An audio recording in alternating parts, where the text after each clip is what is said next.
When we dance, the journey itself is the point. When we play music, you will simply become completely absorbed in sound. And therefore you will find yourself living in an eternal now in which there is no past and there is no future and there is no thing called difference between yourself and the world of nature outside you. Welcome to the Think Space podcast with myself, John Staskowski, and Danny Massaro, where we discuss human nature and the practical application of philosophy. To find out more about our cohort course and membership community, please head over to www.thinkspace.academy. We hope you enjoy this episode. This is red. This is green. This is something. This is nothing. This is solid. This is space. Between yourself and the world of nature outside you.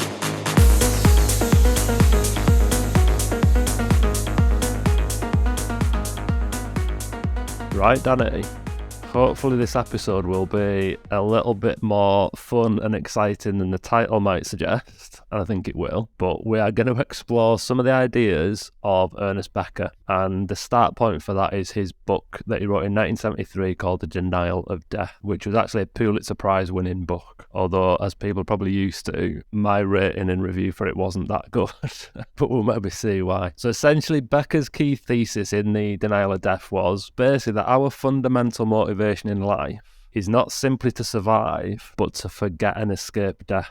Which, like I said, sounds very dark, but we'll try and lighten it up for the listeners. And the reason Becker thought that was that basically we're the only animals on Earth who actually know that we're going to die. So most animals, if you think, they just encounter the world as it is. So they encounter the world as they find it, and it's almost just like an instinctive reaction to the world that they find in front of them. However, because we've got consciousness and this ability for like higher order thinking, we can actually do things like imagine things that don't exist, and we can imagine things in the future and then actually create them and design them and then, come up with them. And for Becker, that was a key difference between us and animals. However, if you are smart enough to do that, so if you're smart enough to know that you are here, you're therefore smart enough to know that you will die. And not that you'll die, but that you could basically die at any moment for any reason that could often be just totally out of your control. So Becker was essentially saying that, look, this is like a bit of a neurosis that other animals just don't have. And if we were to really think about this carefully, so if this was in your day-to-day thinking, Becker was saying, look, you wouldn't be able to get out of bed on the morning. You'd just be crushed by this existential weight of knowing that you were going to die and you could die at any moment. So really what Becker was then making the case for in this book, that was we essentially try and manage that feeling by embracing like cultural worldviews, for example. So we come up with beliefs that we share with other people in our group, like our social group. And by feeling that we're part of this like shared reality, that helps us reduce this death anxiety a little bit, gives us this sense of life having a meaning and that we've got value. And Becker said that if you do have that sense of, look, you're a person who has that value, he called that then self-esteem. So you have this self-esteem, and all that does then is really just lifts this weight of this existential dread, essentially, that you're going to die at some point. So that was really the thesis of the book, and we're going to delve into some of the ins and outs of it a little bit. Do you want to give us your initial thoughts, Danny, on just when we've talked about this book for a little while now, haven't we? Probably a few years. So what were your initial gut reactions, just thoughts and feelings when you came across this concept of human beings denying the fact that we're going to die at some point? Yeah, well, firstly, that was really well explained. That well done. For once.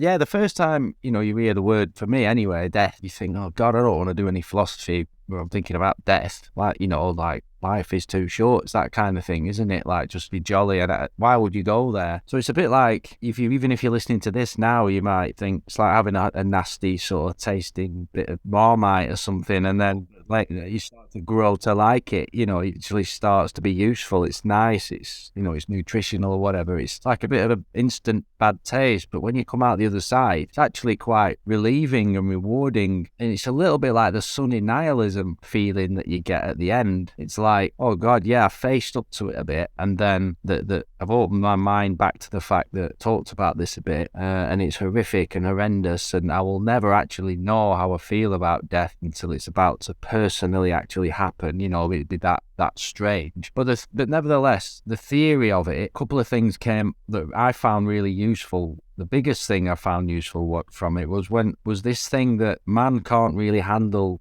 his littleness, how small he actually is, of how finite you are.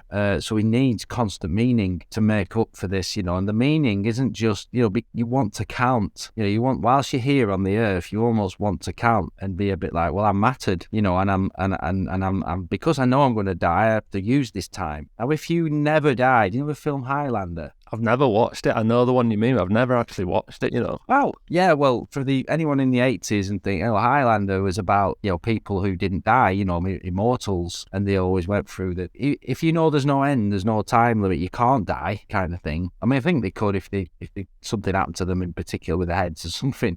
But if you couldn't die, no matter what, it kind of changes everything. But we know we've got a limited period of time, so that's always in play in a weird way in the background, like an app running in the background, what he called a bit of a neurosis, and that's what kind of makes us human. That obviously you said, well, animals don't have. So you're going along and you're thinking, right, well, I've got to try and, in some level, if you're a bit of a thinker, you know, and you're conscious, you're going along and you're like, well, I want to count, I want to be special. My biological existence, and this is the bit I found really like, thought, oh, what a great way of saying that. My biological existence, I know it's going to go, but my symbolic existence could live forever as long as people are around on the planet, you know, through books and legacy and my children and their children and their children and, you know, and all of that stuff. So it was like, what we do in life is really, we hammer the symbolic part to make up for the biological limits. And I was like, wow, that's what, like, in a way, that's what pro athletes are doing. So people with projects, people who go out and create brilliant things and they're energized, you know, the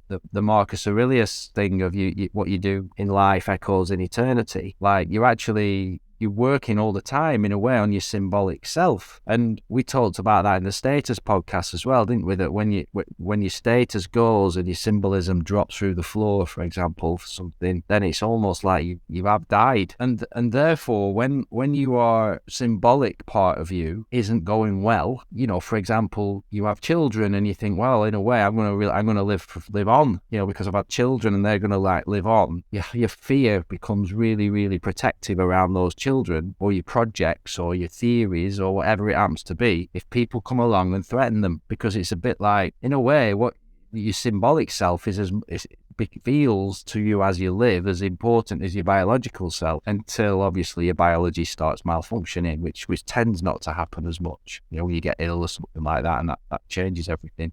Perhaps when you get biologically ill, you know, or something takes over and your body's going to die sooner than it perhaps could have, perhaps that's when you actually, in a way, see through some of your symbolic projects as what's all that actually about. But take faith and take encouragement at heart in some of your legacy, in your children, and in how you're going to carry on. And the three ways in which you might do that are by coming up with a creative solution to that, a romantic solution about the world and your contributions, but also religious solutions, you know, the afterlife and all of those things. So I thought that was really interesting and useful, actually. And I'll talk about that later in terms of athletes and sports people when they're about to retire.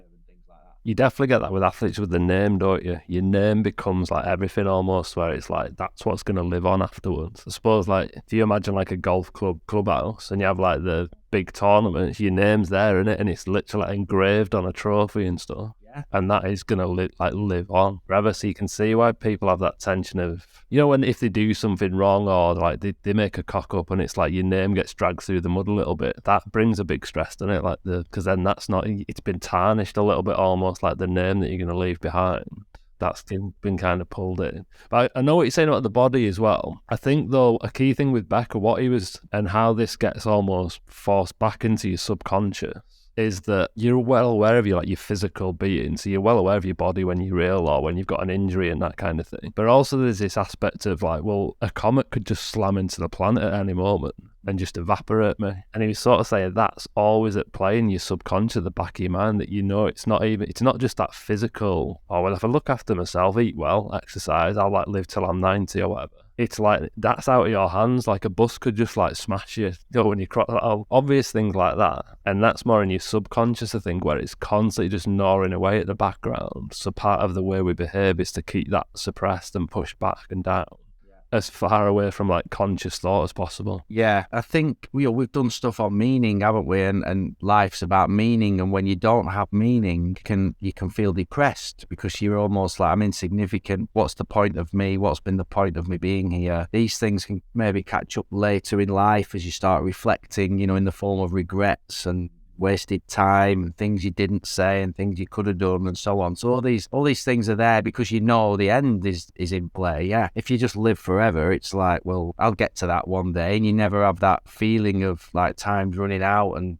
so on. So again, this thing about building your symbolic self, what you stand for, your reputation, what you feel about yourself, like you say, your self-esteem, in a way, the three areas that creative thing. So that would be like a creative solution to the death anxiety that's lurking deep down, or the impermanence, what you might call impermanence, the fear of insignificance and impermanence that you kind of know. One of them is the creative solution of like art. So if you produce art, or you're a musician, or you've made something useful that way that helps other people in artistic terms, you could come up with things that will, maybe even in science in a way, you've been the person who made a drug that helped everybody, or you were a person who cured a disease, or you were the person who built prosthetics that now help people walk. Whatever it is, you've made a contribution, you will live on, and you'll be remembered. So that's like, and same with music, and like George Michael was saying on a documentary I saw the other day, he said, long after I've gone and long after this, people will remember my music. They won't remember that I was gay, or what I've said about this, or I went in the toilet. And he said that like right in the moment. So he was using this kind of theory to actually make that present moment he was in feel better.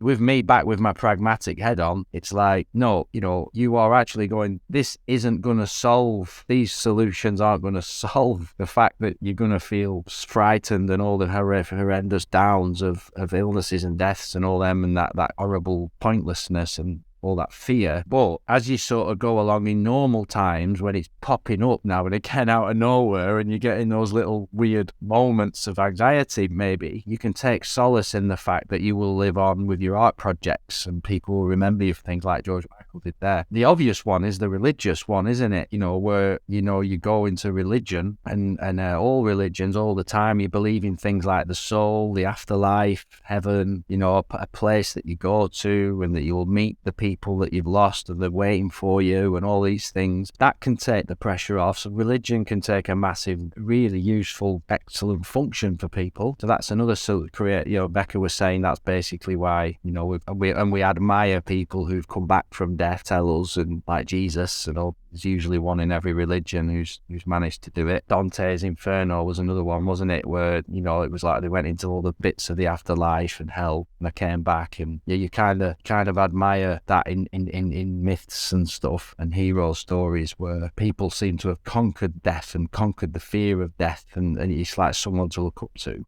and associate with a bit, and give you a bit of encouragement. But then the other one was romantic, that, things like love. Whilst you're here, you can be spiritual, and you can love the world, and you can love people, and people will remember you through love and the kind of person you were, not necessarily what you did. That saying of they won't remember what you did, but they remember how you made them feel. So people can live like that. And that reminded me of the person who wrote about those obituary values. The guy, was an American guy, once he'd studied obituaries, and most people in the obituaries write about what the person was like as a person more than they write about what they achieved. You might say, Albert Einstein did he, mass this and that, but in reality, Ryan was a lovely man. I did this, I did that. And it's like, which one do you want? Do you want, values associated with what you did? Or do you want values associated with the kind of person you were and people? So again, that's like, if that can really shape your life, because you can go, no, I want to get busy in my early life, or I want to get busy achieving something like practical and creating something that will help people forever that way and that I'll be known for. But then there's another side. It's like, no, I don't have to do all of that. I could just be a nice person to people, and the people who knew me will remember me for that. That's a huge one in academia, you know. The amount of people who, because, especially now since I've left and stuff, but it's only getting worse, you know, that kind of publish or perish kind of vibe where you've got to be constantly publishing in journals and getting articles out there. And it just becomes a race of like who's got the most citations, who's got the most publications. So you're just obsessed with getting that out. Yeah. And there must be some of this in play with it where it's like, that's my legacy. I'm going to leave like all this work behind, all this research and all these ideas that's going to have my name attached to it. But it's like, yeah, but if a lot of people don't really like you that much because you're a bit of an arse and you're not that nice to be around, that's what they're going to remember ultimately. What's the difference between 200 papers and 400 papers if you were a bit of a dick? That's what's going to kind of be remembered. So yeah, I see that definitely in academia. I presume sport can be the same as well, can't it? Anything where it's cutthroat, I suppose.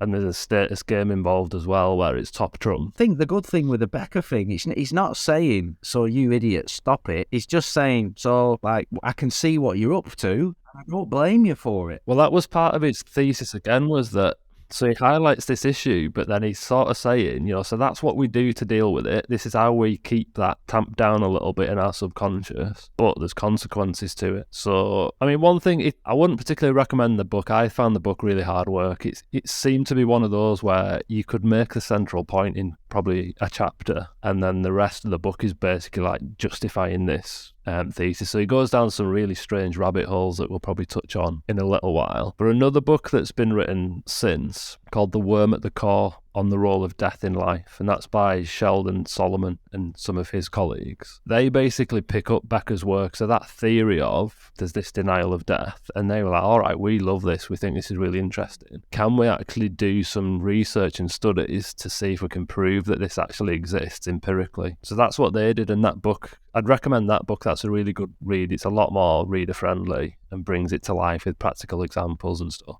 But essentially they found that, yeah, what Becker was suggesting does play out in empirical studies.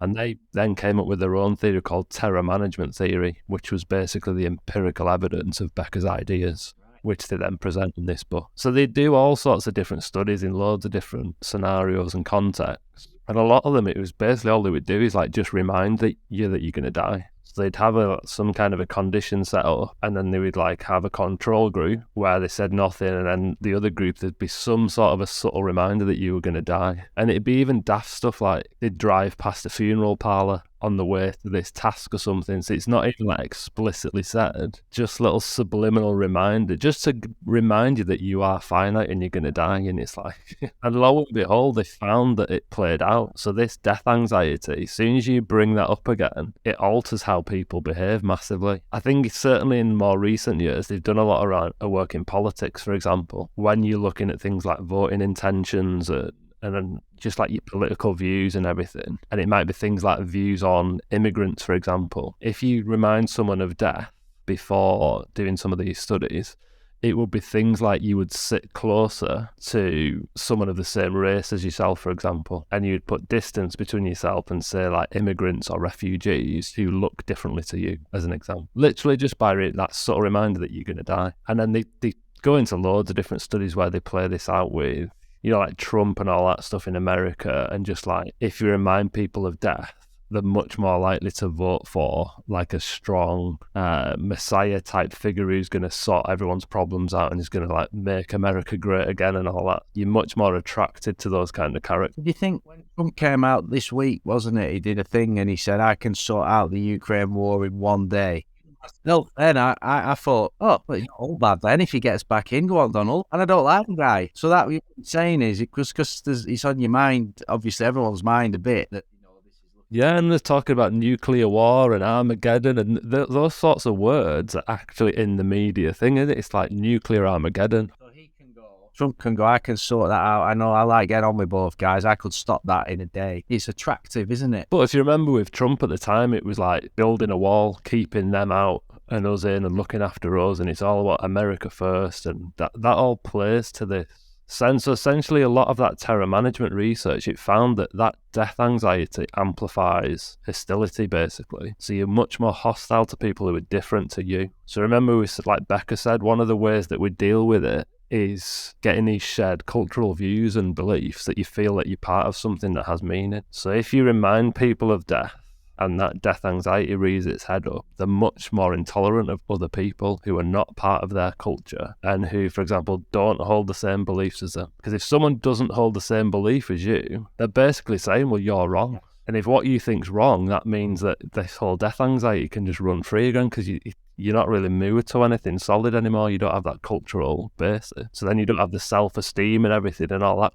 Point I remember it was that I found interesting was that if someone picks holes in your symbolic self, which are your opinions, your arguments, your beliefs, what you've constructed. I've been a professional sports athlete and it's meaningful as anything, and I believe the hype that I am a bit of a demigod because I play professional sport and I've won that gold medal now, so I am basically a higher being than everybody who hasn't. If you pick that and shatter that down to absurdity and actually means nothing, it can really hurt you, because you've built your symbolic self on that, which is you. To you is you. It actually is just as much as you as it feels as your biological self. In fact, more so, because you sort of live in your head. You might say that and you just take your body for granted. So that was interesting. Yeah, I could see why people get so protective and argue about this or that and dig in, because if there's holes blown in that theory or there's might be debate around it, it feels physically shattering, and it's like someone, it's not like literally killing you, but they're sucking the meaning out of you, which feels like depressing, which in a weird way is killing you, isn't it? Because it hits your body and it hits your existence and your energy and your motivation. And that's what this research found. They were basically saying in a couple of the papers I read that the best politicians basically turn that fear into hatred. And that's like there was a really interesting stat, and I meant to look up the figures, but it was basically talking about George Bush. And apparently he had the lowest poll ratings in history for an American president. And then 9/11 happened, and it went from that to the highest after 3 weeks. And they were essentially making the point that something as visceral as that, where, like this foreign invader or threat has come right into our backyard and done something this like horrific. He was then brilliant at turning that just fear of the people into him. It's like, right, let's go and have a war. And then everyone's like, yeah, we're having it, let's have a war. And they can justify anything then, because it's turning that fear into hate. There was a quote by George Bernard Shaw. I don't know what he wrote it in, but it was in one of his, I think he was a playwright, wasn't he? And he said, when the angel of death sounds his trumpet, the pretenses of civilization are blown from men's heads into the mud like hats in a gust of wind. And it's that sense of like, as soon as there's fear on, you'll do anything to protect your own feeling of like, we've got shared culture beliefs, and the other is wrong, so you can justify anything. I'll tell you two things that come to mind there. The toxicity at Everton Football Club in the fans. You're going to die, you're going to go down. And all goes wrong. The vitriol and the hatred, the half-iron at the board, that's become popular in football, hasn't it? Even Liverpool this season, it's the board's fault now, because a bit more than last season. In fact, it happens really fast. It's like if not, symbolic death, we're going to get relegated. We're not the team we once were. We're dying. No one thinks we're any good. We can't. And then it gets really, really proper personal hatred. Now, the other thing I want to ask you then is, so when COVID happened and we were getting hit on the news with all the deaths coming in, from Italy on the TV in Britain anyway, and then New York and burying the bodies, and then in England obviously seeing all the woods, and it was interesting, wasn't it? I look back now and I'm like, gosh, if the postman turned up, I was spraying him down. Antiseptic, don't touch that mail. And Laura was going off to buy shopping like she was going on a.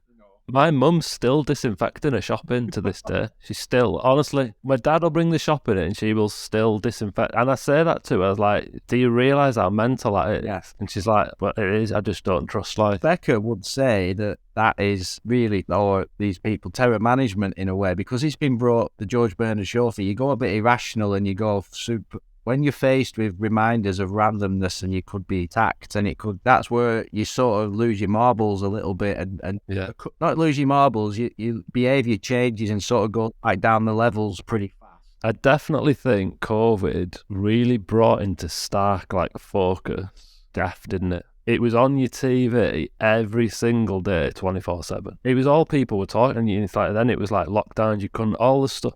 That was full on 24/7 death. You weren't keeping that in your subconscious, were you? It was just in your face. Yes.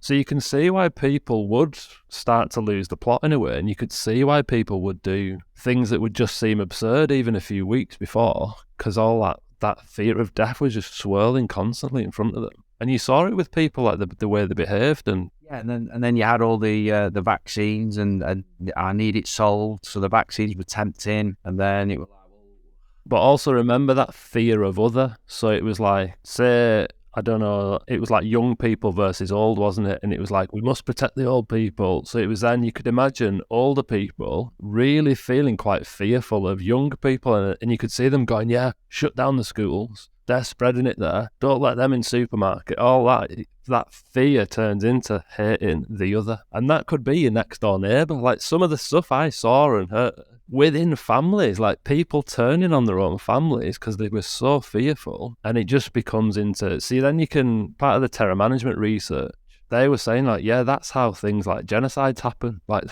It's not as actually unlikely as you think. If you're that fearful of some other threat or some other person because they differ in the beliefs to yours, that's where you can get right, well, we're just going to eradicate that whole race of people or that whole group of people, and you can justify it. There's a quote here from John Gray, which is that book I'm reading at the minute that we were talking about on our Discord channel with the membership. It's a book called Straw Dogs, Thoughts on Humans and Other Animals. And he says in there, genocide is as human as art or prayer. And he's essentially making that it's just inbuilt in us, this death anxiety and things. That's such a human thing that something like genocide isn't actually that surprising, really. It's just built in us in a way. It's a very, you go along, this is it, what I got from Becker as well, you go along like numbing yourself a lot of the time and getting busy and thinking that you are quite moral at times as well. But I think we've all sensed that when we get fear, or we get hyper or feel a bit pointless, or someone's attacked us, or it looks like we're going down, then your so-called morality and your ethics obviously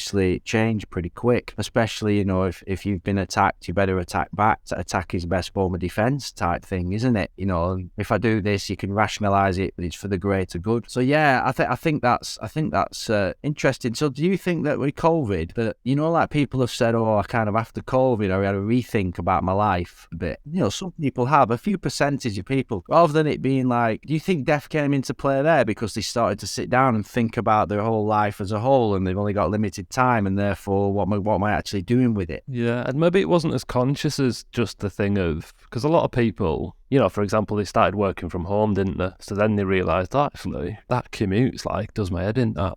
Why am I doing that every day? And just that maybe their working life patterns change. So there was definitely loads of that in play. But I wonder if this was more the subconscious. So they maybe didn't consciously start thinking, well, I've only got, best case scenario, I've got 35 years left here. Do I want to be I don't maybe think that was in play, but subconsciously, Becker's theory would say, yeah, that was massively the organism sensing that, and therefore, yeah, maybe they do start thinking, right, I'm going to sack this job off because I don't feel fulfilled. It's not going to give me any legacy. What's the symbolism that I'm going to leave behind just from working in an office for the next 20 years? Maybe some of that comes in, I don't know. There was a saying you tranquilise yourself in the trivial. Yeah, so I brought that up because apparently Kierkegaard talked about that quite a lot back in the day, and I think Heidegger's spoken about it in some of his work as well. And essentially what Kierkegaard was saying was that when we have this death anxiety, we essentially just fall into these modes and patterns of just unconscious behaviour where you're not really self-reflective. And one of the ways we do that is we just busy ourselves. So we just get busy with the mundane things in life, filling up your calendar and filling up your days with as much stuff as possible, even though it's just dead mundane and boring and doesn't require much thought, because it just keeps your mind off thinking about death, basically. So that was what he meant by tranquilise with the trivial. You just get busy. And Sheldon Solomon, who in the Worm book that I mentioned earlier, He has a great phrase I like he calls them culturally constructed meat puppets. And that's what he was getting at, we tranquilize ourselves with the trivial. So he's saying those meat puppets basically, like, you just kind of live your life as a caricature of a stereotype of a particular social role. So if you're a sports coach, you just busy yourself with doing all the stuff that a sports coach does, and as much of it as possible, so you're not being yourself or reflecting and thinking, like taking ownership. You are your job, not you as a person who's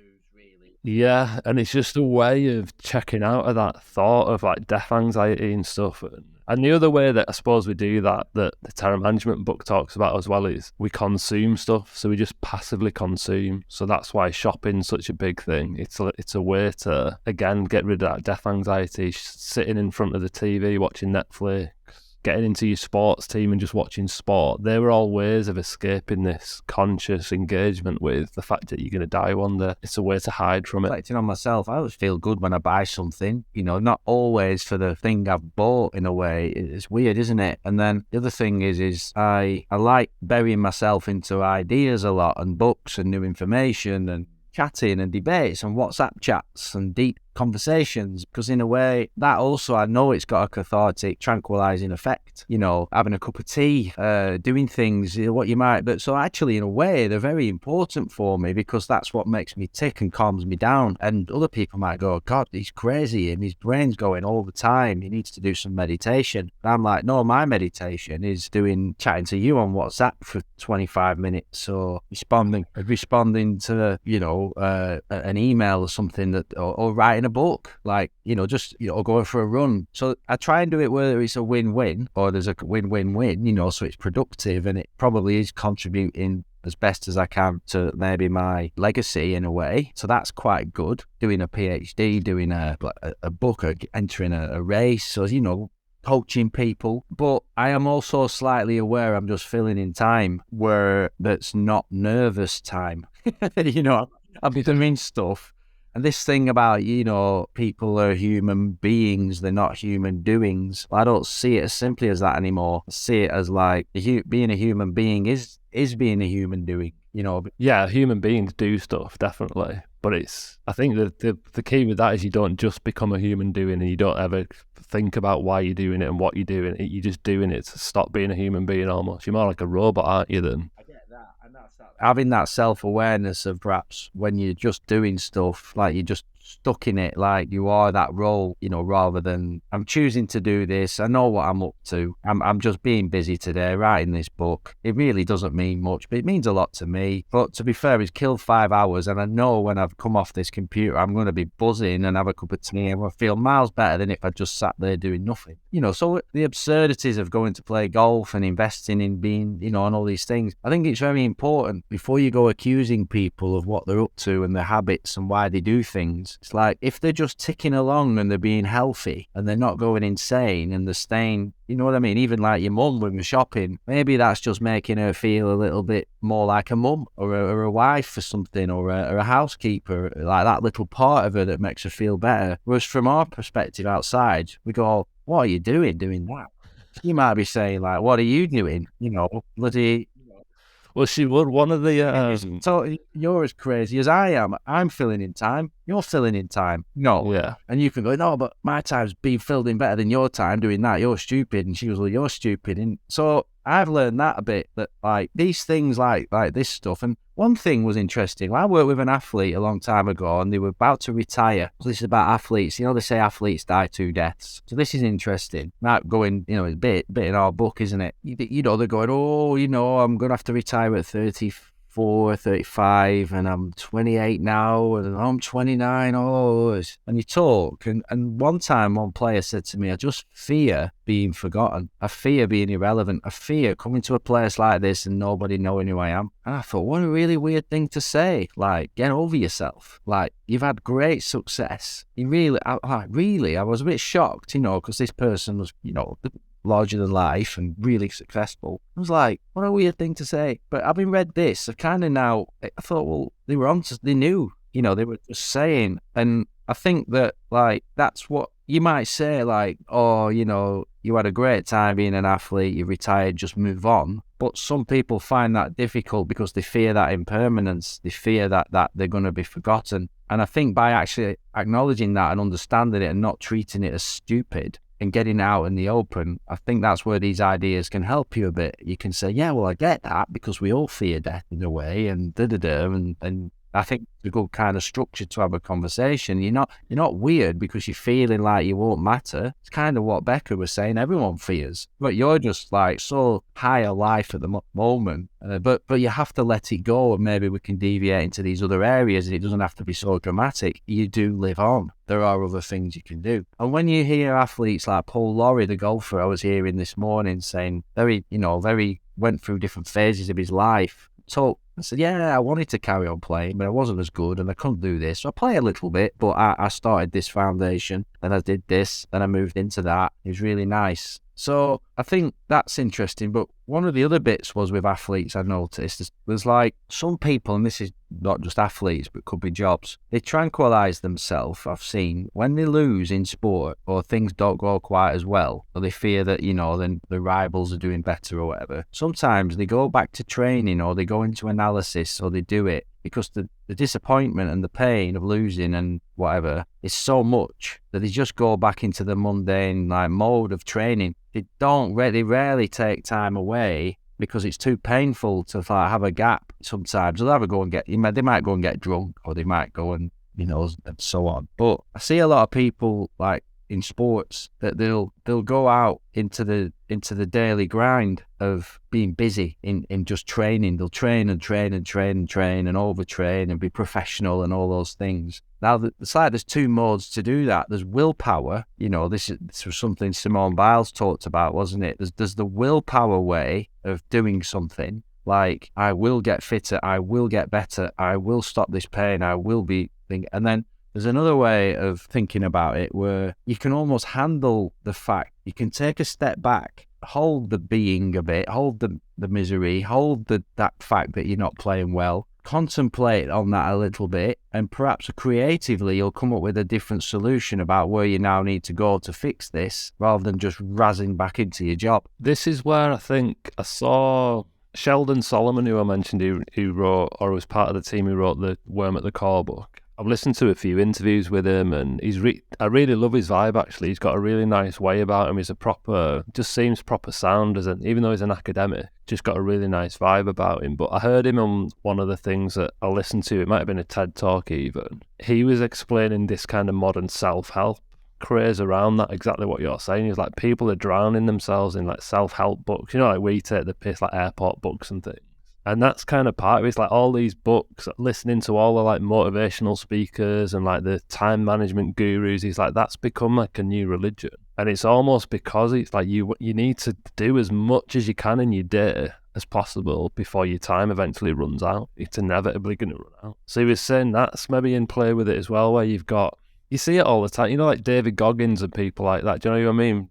That you'll see them like motivational videos and it's like, what are you doing today? I'm like, I've already run 17 miles by the time you've even got out of bed. And like, you know, it's all like motivational and it's quite aggressive. It's like, make the most of every single second, otherwise you're a disgrace. Right, yeah. I think Sheldon Solomon was like, no, you need to, like you're saying, you need to just chill out a bit sometimes and actually just go and lie on a beach and just do nothing and just like be yourself and just be like a human being. It's not wrong. You don't have to, every second doesn't have to be scheduled and maximized. Everything's about optimization, isn't it? And measuring, and like you can get an extra 4 minutes of deep wave sleep if you do this every morning. Everything's just like too much. Just chill out a bit. I see it as if you're suffering a little bit in anything, you know, a bit of pain, a bit of misery, a bit of existential weight, a bit of boredom, a bit of something that's not like on it. You know, it's like, I'm not used to this feeling, I need to eradicate it now. So you dive to the self-help book or you dive to the action. You can understand why people do that, and you don't want to like have too much of that pain, but some of that like pain helps you in the long run, because Simone Biles said another philosopher, you come up with a creative solution to that problem in your contemplation and take coming away, rather than just going into a willpower solution and just more. So I'm just going to get back to work. I'll be fine when I go back in on Monday. That's more tranquilizing, isn't it? You're just tranquilizing the feeling. Overaction and overcommitment, like if like just keep pouring the water in the jug and keep it overflowing. It's like no, let it empty a bit so that there's some space left for the new water to go into. Like you're just a busyness type project, and like you've lost that game now. Just sit around for a bit, watch the rest of the matches. You're out of the tournament. Feel the pain a little bit, because in that pain, in watching it, in that depression, for not bad depression, in that contemplation, and you might come up with a different vibe or a different feeling or a different solution. Maybe this is what you did have the time on holidays, or you do have the time in COVID to sit and ponder and make some shifts, because it was the first time you got to slow down enough and maybe not completely, like get on projects and feel. But you saw people go two ways, didn't there? Some people absolutely loved that and were like, this is amazing, I can do stuff that I've never been able to do. And other people absolutely hated having that, not having a schedule and not having a calendar of like appointments and things to tranquilize that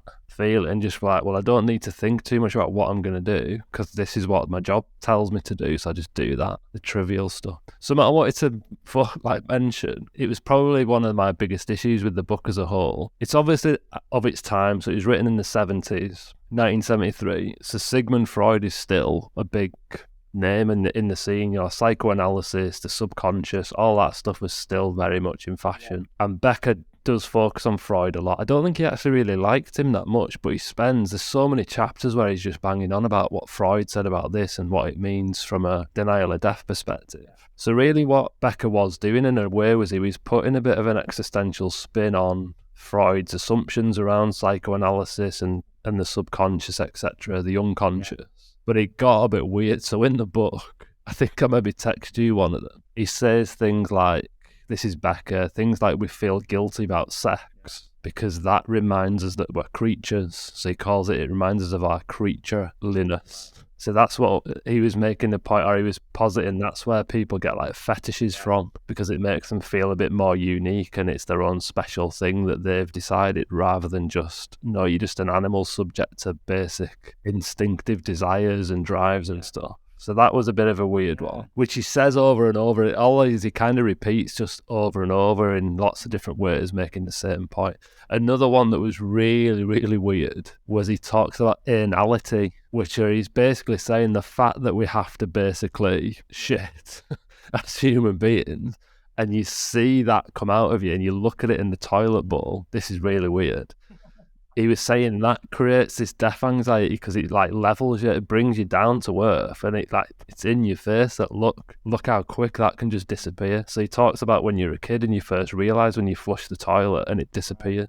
He's making that link from a Freud perspective to that reminds you that you're going to get flushed away one day and you're just going to go back to the earth where you came from. So really weird stuff around that I found. Yeah, it's just going over the top now to make his point. And the other thing that I thought was a little bit of a misstep. Obviously, like we've talked about Heidegger quite a bit, and he's one of the philosophers we like. He does mention him very briefly, but then, like I say, he moves on to Freud, and it's like you're missing out here, Becker. Like Heidegger had way more stuff that was interesting around this perspective. So I think we will have talked about in the Dasein episode we did, this notion that we're beings towards death. And, Heidegger was massively onto that, spend more time in graveyards and everything and embrace it rather than ignoring that fact. So you would have thought there was loads there for Becker to go into around that, just that human being aspect again, which he doesn't, he just touches on it and then he moves on. Because if you think the stuff, we talked about like the productivity gurus, but think about like the life extension gurus now as well. Like you see some of these guys in Silicon Valley and they're taking like 1 million supplements a day, all these like devices they've got on different portions. It's all to extend the life as long as possible, which was very much roundabout. It was with, that's more Heidegger for me, that stuff, you're running from that fact rather than some of the stuff that Becker gets into when he's going on about bloody anality and stuff, trying to link it to Freud. I listened to something and it was a take on it, and again, it could be like a Freudian type, deep, mysterious thing.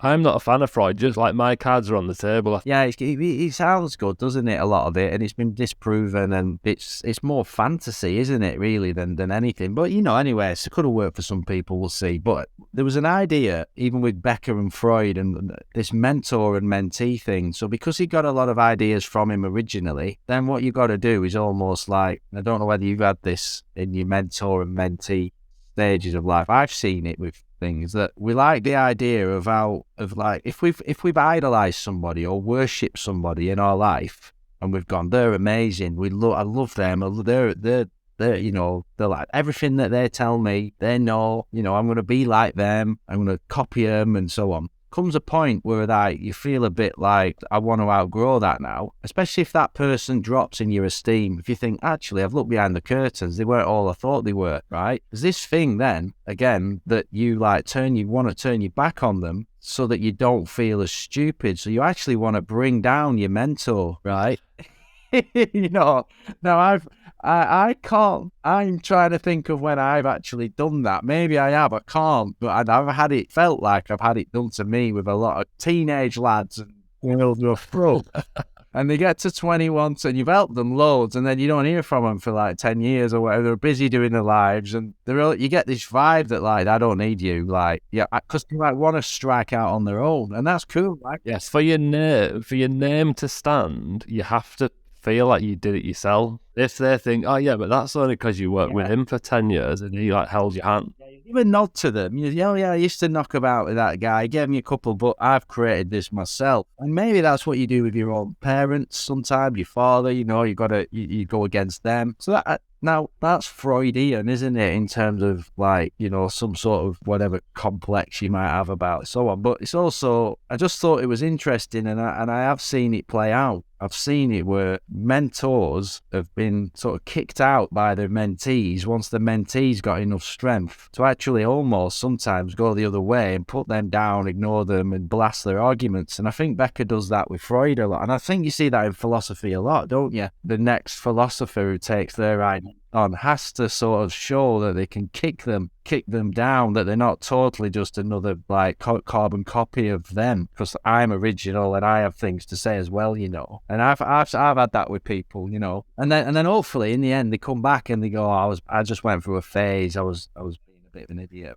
But it all comes in, doesn't it? Like, so the status games episode and all that's in the mix, isn't it, around? And then if you imagine, then you've got this massive subconscious existential weight that's just on us all the time, that we're going to die. You can see how some people lose the plot. The flip side for me, if I thought about it, so, I was trying to think, well, what's the alternative to this? Because it sounds all encompassing. Let me put some questions at you first, and then we'll finish it up with that, because I just had some ideas that I thought, these are just my observations that I noted down thinking. So one of them I was thinking, if you think how many people are on medication these days for like all sorts of different like chronic illnesses and stuff, and I was like, God, that's every time you take a pill on the morning for a thing, that's a constant reminder of death, isn't it? So I was thinking, I wonder if it's like, you couldn't ever measure it really, but I wonder if you did put it on a trend, it must be higher, because people are living longer because of like surgeries and medications and stuff, but in a way it's still constantly reminding you of the fact you are gonna die. So I thought that was interesting. Another interesting thing that I got to thinking about is that, like the growth of like technology and artificial intelligence is huge at the minute, isn't it? Just like the way that technology is just constantly like growing and quicker. We're getting more and more detached from nature. So a bit of that was Becker, where he was saying that we don't like to spend too much time in nature, because again, it reminds you that you are actually part of the ecosystem and from nature yourself, but whereas we like to think ourselves as separate to it, don't we? And more machine-like because of the science and technology we've got. So do people spend less time in nature and out because it reminds them of death? And the fact you're a creature with a finite body. Really interesting, because I was walking around the wood that I always go around the other day. When I got Woody, when he was tiny, as a puppy, the dog. he used to run in this tree trunk that had come down and it had hollowed out, had been eaten. And I was back in the woods the other day, and I was with Leo this time, and Woody, and we were just walking around, and he was full of mud, and I was falling over. It was really nice being in the woods. And I came across this log where Woody used to go in, and it had really disintegrated to not much. Did give me a strange feeling. I was a bit like, you know, because like dog gets older, doesn't it? And your dog only lives 12, 15 years. That's on your mind a bit, you know, because, oh my God, he's going to go. It's not even a full one. Then I'm like, I'm a father and Leo's young. He's got his whole life and I need to be there for him. So it was weird how that moment, that little ping was like, oh, you know. So at that moment, I probably picked out my phone, took a picture of something and sent it to someone. Exactly the same. You know, nature is powerful that way, isn't it? It can lift you, and that when you see decomposition and things, you know, around in your phone, or your neighbours getting older, there are all these reminders that it's like you see a photograph of yourself, and suddenly you look young in the same photo that's been there for years. You think, God, I was young there. You know, it's like having photos that are changing as you're looking at them. And it's like, it is around. Like you said earlier, I'll go to another place I walk, brilliant walk, but it's in the middle of the whole fields. There's a cemetery, and it's always, hearses are always going past with people behind. Yeah. You know, and I'm thinking, when am I going to be in that car? You know, it flitters through your mind, and then. But the funny thing with that is, was the Heidegger bit. He said that can actually give you a boost. That can wake you up and go. You know, the old get busy living, or get busy dying, isn't it? So then you can go right. No, like, come on, put it. Get positive, and while I'm here, let's wake up, and life's too short to have that argument with that person. Many a time, you know, when that's happened, and I've had those moments, I will ring somebody in my own head I'd fallen out with. I'll just ring them, like, life's too short, just give them a ring, and then you ring them, everything's great. But had I not had that kind of wake up, I'd have carried on with the, you know, imaginary argument we were both. See, I honestly see it as a positive. So, like I said at the start, the title and just but you can come at this and think, oh my God, this is going to depress it. But I genuinely see this stuff as a really positive, optimistic, just empowering thing of like, no, you can actually transcend yourself in a way to overcome it. So I ended up, when I was, it's like, what do I think about death and stuff? And my conclusion was, death honestly doesn't bother me really. What I want to avoid is pain. And I was like, that would be way worse for me to live a long time. I'm like, I can't deal with pain really. I'd like the slightest thing, to be honest. I'm a bit of a fanny, but that aspect of, like I just want to avoid pain for as long as possible. So if I can get to 75 pain-free and be able to do what I want, I'd take that over 90 and like decrepit and just like your existence is pain, like physical pain, I mean, or mental, I suppose. But yeah, that's where I thought, I was like, it's pain for me. Death doesn't scare me. But if anything does, it's the thought of like living in like constant pain that's like just constantly there. That wouldn't be a good thing for me. But the death thing I see is like an optimistic, no, like Heidegger, like you say, this is right, my time is finite, so let's go and do what I want to do. Doesn't have to have much meaning after that. Like we said last time, the sun's going to explode the earth at some point. So I'm not bothered about a legacy. I'd first heard of Becker listening to Jordan Peterson's lectures years ago. So when he came up on, like, you mentioned him, and, you know, and I think he'd been on a podcast as well, it was like already in my head a bit. So I was like, oh yeah, I've heard of that. And it was a bit interesting. I can't remember. I'll go read about it. Anyway, I went back to the Peterson bit and I found it. And he's just on YouTube, you know, 10 minutes. He criticizing it and says, look, I love Becker. It's an amazing book. I've used it. I love most of it, but my big criticism of it is there are worse things than death. Like there's hell. Why have humans invented the concept of hell? Pain. He says, and also people you love dying, things you love dying more than you. That's it. And he goes on to say pain is the only real thing in the world or something, you know, it was something else. But so that was interesting. So Jordan Peterson's criticisms of Becker were quite interesting to a point. And then, you know, the little counter criticisms of Becker theorists and people. So it's just a debate, isn't it? I think that for me, I was thinking that some people actually try and do like near-death experiences on purpose, don't they? They love thrills. They love jumping off things. They love like the risk of stretching themselves like close to adventures where it's dangerous and going on. There's an element of the fact that they could possibly die on the adventure that makes it more rewarding if they get through it. So they go to uncharted territories and, you know, do risky things, climb heights, get the thrills by tempting death and things. So I didn't see it as that people are always denying it. Some people embrace it naturally and like use it, and have like, the different personalities. People that are maybe don't, like when we did our very first podcast, the alpinist, he didn't like think, oh God, gonna die one day, I better get climbing some mountains. He didn't even enter his head life. I'm not that kind of person really. We're just here, and I've got to climb mountains. It's in my bones. But I wonder if the issue is he reminds other people of their death. So the fact he's doing all this mad, crazy stuff that he could die doing, that reminds his friends and his family when they see him like of their death, doesn't it? It's like, why is he putting this in my face? And that's when maybe we don't like those kind of mavericks. So when you're watching him hanging off that ice shelf, even you, who's not bothered about death, as you say, was going, oh, like, shivering in your seat at home. Thinking, putting yourself there like he was, so there must be, that's the truth of it, isn't it? And I think someone said, like, you can talk about all this stuff until it's you. So really, you don't really know what you would do in reality. You might not know how much you did love living until you nearly lost it, kind of, So it's easy to say, well, I used death in this way, very functional, very philosophical, blah, blah, blah. But when it's actually you, and that's the weird, mysterious thing about it. So that's where I criticise Becker as well. He took something really weird and mysterious and there, whereas Heidegger just said it's there, that's Dasein, that's part of being a human. He didn't really go on and say, so that means this, that means this, that means this. He psychoanalyzed it on Becker and really gone, we're using Freud, and he's made all these sort of assumptions like we've talked about mainly today, that in a way we don't really know is true, but they're ideas, and if the ideas out there, going back to pragmatism, try them a little bit for that time. It's a plausible story, and then the other guys have got the evidence on it, so I don't think it's totally just a story and all. I think there's something in it, but again, like all these things, it's not all things to all people, is it? And it goes full circle. So like we've been saying, or I was saying to you recently, there's not a lot that the ancient Greeks didn't already have cracked. So if you go back to, I think it was Socrates, through Plato, obviously, I think said to philosophize is to learn how to die. Yeah. And it's the same thing, isn't it, really? That's why like, the chats that we have and the things that we do on ThinkSpace and stuff, that is it in a way. Maybe it is some of it. It's all the philosophical chats and discussions.